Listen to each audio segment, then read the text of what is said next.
shirkan jaraa'id uu qabteen hay'adda jilayaasha aan dowliga ahayn ee Soshensa oo maanta Muqdisho ka dhacaya waxay kaga hadleen abaaraha ka jira deegaanada Soomaaliya. sidoo kale hay'addu waxay sheegtay in dadka alla waxa uu si loo baahan yahay inay gargaaraan dadka kale dhibaatooyinka ku haystaan deegaanada Soomaaliya. Diina Cabdi oo ah gudoomiyaha hay'adda jilayaasha aan dowliga ahayn ayaa waxa uu sheegay in dowladda Soomaaliya guddigeeda qaabilsan abaaraha dhawaan kulan ay qabteen aysan ka talagelin sidii hay'adda qayb kaga qaadan lahayd in dadka la gargaaro. sidaas la mid ah ee hay'addu ay ku dhawaaqayso guddi igana soo indhandhay abaaraha ka jira deegaanada Soomaaliya si dadkaasi loo gargaaro.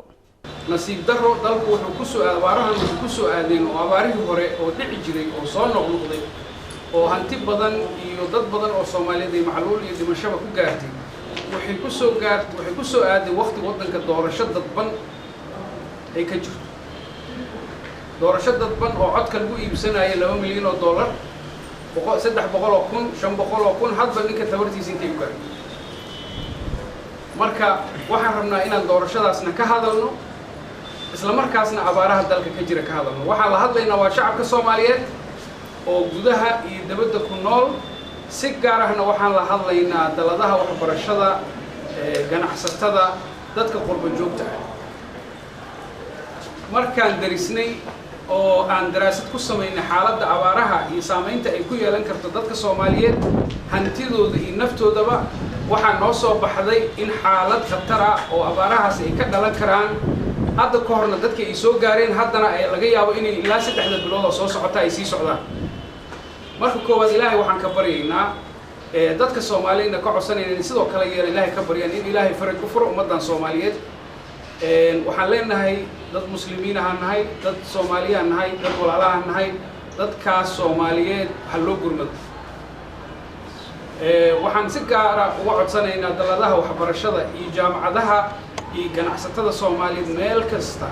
oo ay joogaan oo fariintan soo gaarto inay arrinkan si degdeg dadkaas gurmad loo fidiyo arrinkaas waa dhiirigelinaynaa maalmaha soo socda waxaan rabnaa inaan ku dhawaaqno guddi oo ka shaqeeya abaaraha oo bulshada rayidka ah dawladdu guddigeedu waa samaysay annaga bulsho rayid ahaana runtii wax kaalin oo xusitaan oo arrin guddigaas ku leenahay lama arko annaga mas'uuliyadana saaran aan rabnaa inaan gudano waxaan rabnaa in dadkaas loo gurmado aniga oo ah gudoomiyaha dalladda Soshensa maalmaha soo socda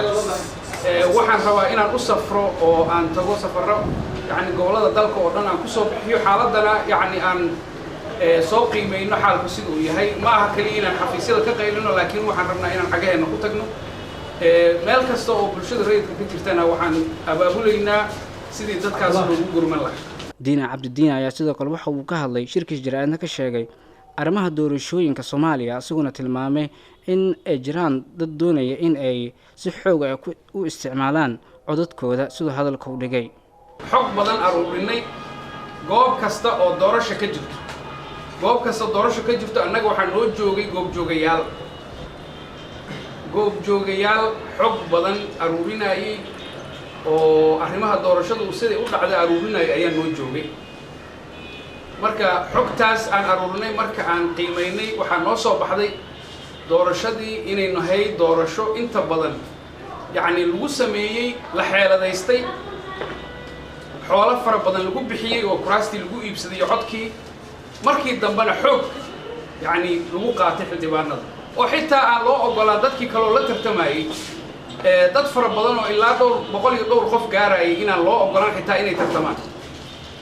doorashadaasi si cadaalad uma dhicin wadadii saxda ahaydna dalka iyo hoggaankiisu waxay ka leexdeen markii la sameeyay madasha. Dalmir Yuusuf Macalin wararka STN Muqdisho.